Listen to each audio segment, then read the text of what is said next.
Are you tired of being told what to think and how to act? Well, you are not alone. In case you haven't realized it, you have an internal GPS. It knows all you need to know about how to live your life.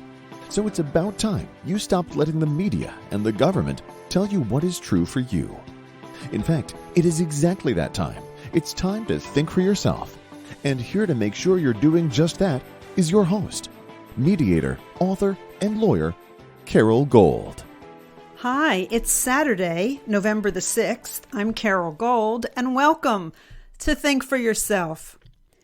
As we all look around and wonder what the heck is going on in the country and the world, I had a couple thoughts that I put together today, and I think they lead us in the direction of a possible path out of what seems to be the mess that we're in. And the first thought I had was an expression that's often been repeated in the mystical, metaphysical world, which is change the way you look at things and the things you look at change. Now, that's not just metaphysics, because we know in physics that there have been studies done with electrons where when there is a human presence observing the behavior of electrons at the subatomic level, those electrons behave differently than they do when there isn't an observer. And so we know that consciousness affects physical reality. It affects the way energy moves through the universe. Then when you think about that, it starts to make a little more sense when you say to yourself, change the way you look at things and the things you look at change. Now, in the self-improvement or metaphysical realm, that expression means that if you're having a negative thought about your life, you're creating negativity, and so change the way you're looking at your circumstances, and your circumstances will change. To that, I joined the thought of something that I had read recently in a book called The Age of the Unthinkable.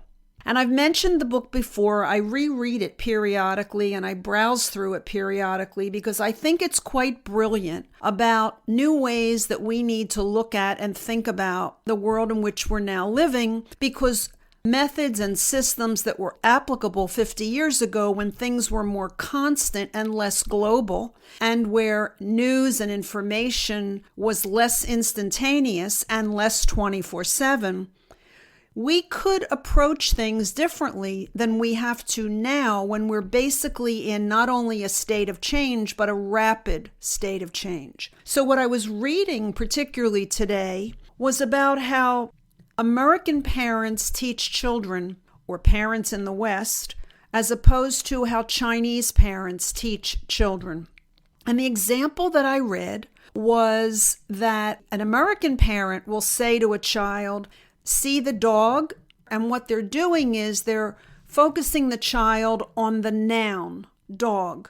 So we tend to teach in terms of nouns, in terms of static things that are the primary focus of the message we are instructing about. But in China, they teach their children this way. I'm giving you this, now you give it back to me. They teach relationship. Another thing I want you to consider as I talk about all this is, have you ever seen Japanese paintings where they show a kind of a mist-looking impression in the painting, and there's a mountain usually in the background, and there's water in the foreground, and the mountain is somewhat overpowering, and the water is very fluid. The whole picture is one, or the whole painting is one of apparent motion, but also the power of the mountain and the fluidity of the water. And the human figures are never anything more than little teeny like brushstrokes. They're a minor feature of the painting. So let's put all this together. We need to understand what's happening in our country. We need to understand what's happening to the culture. And I think that when we look at all of this now, considering these three things: one, change the way you look at things and the things you look at change. Two, that the Chinese think more about relationship and environment than we do, meaning overall surrounding environment and its impact on the central figure. And C, where the art in the East particularly in those Japanese paintings, which I think are the best example. Again, the environment, the majesty of the environment, and the tiny subject matter of the humans in the picture. What I believe has happened is that China looked way ahead and knew that it was never going to beat the United States militarily. That was never going to happen for a multitude of reasons. But they looked at the United States the way they generally look at the world. If they look at relationships and they look at affecting the environment more than affecting the individual, then it becomes pretty clear to me why the Chinese, and I'm going to use the word infiltrated, but you can use the word inserted itself into our economy, into our colleges, into our universities, into our government. We have Chinese nationals, probably a significant amount of Chinese spies throughout our country, throughout our government, throughout our universities, probably throughout the tech world. And I think it's because they realized that that's not where we put our focus in the West. We put our focus on, number one, what's happening in the moment, focused on instantaneous gratification, and not the big picture, and not the long picture, not looking forward and thinking ahead. I mean, if we were thinking ahead, we'd never have the national debt that we have. We'd never be printing money like we are, and we never would have just passed a $1.25 trillion infrastructure package, or we would not have bankrupted Social Security, because we'd be thinking about the generation after and the generation after that. But that's not how we are as Americans. We're more about instantaneous gratification. So I think that in order to deal with where we are, we too have to change the way we look at things so that the things we're looking at change.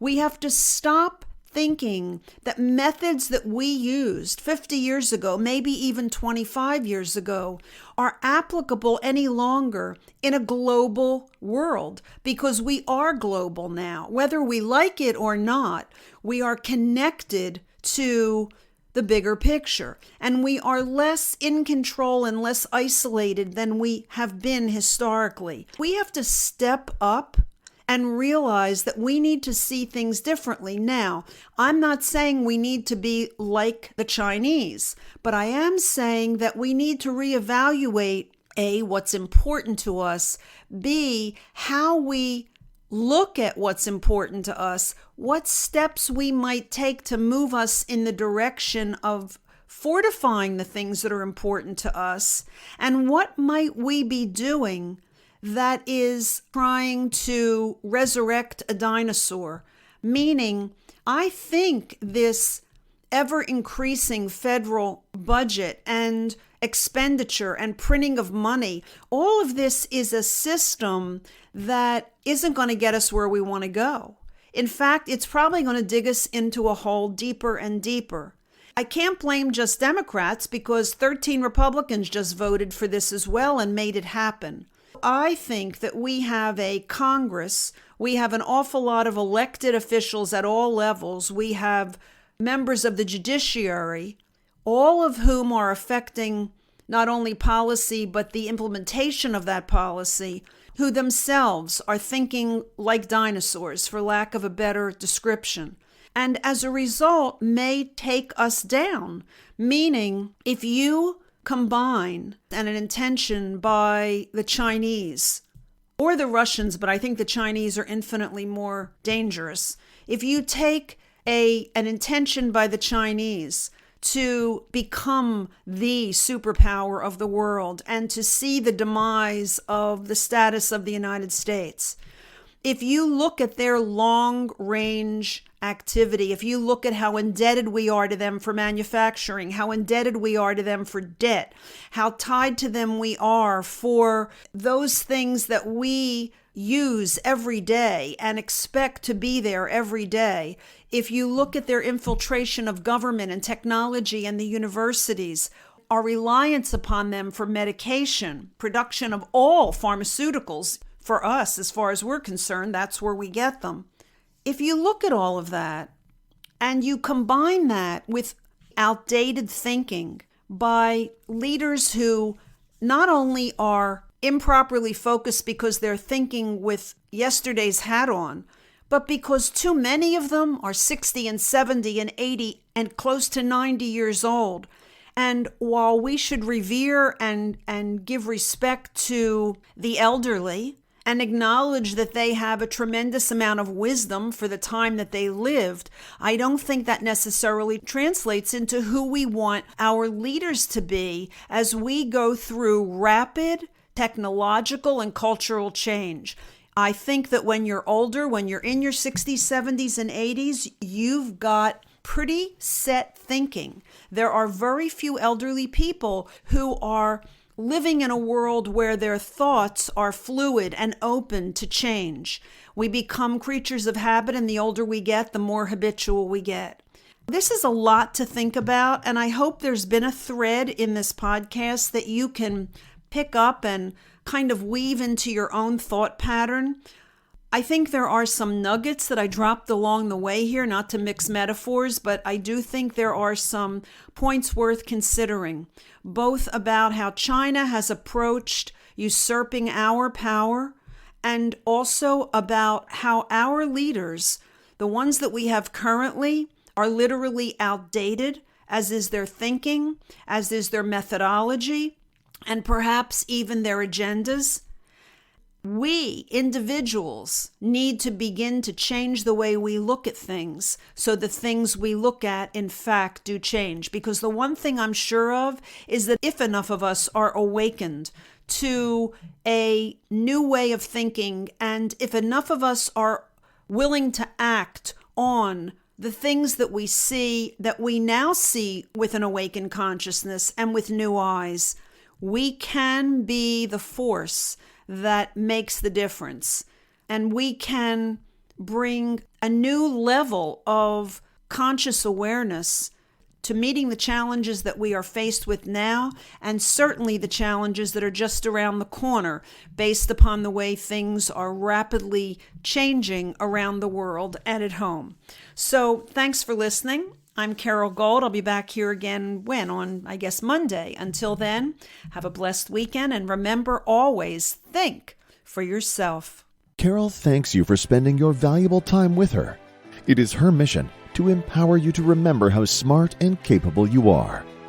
Be sure to check out Carole's website, carolegold.com. That's Carole with an E, gold.com. Please leave a review and subscribe here so you'll be alerted to Carole's next podcast. Until then, above all else, remember, it's time to think for yourself.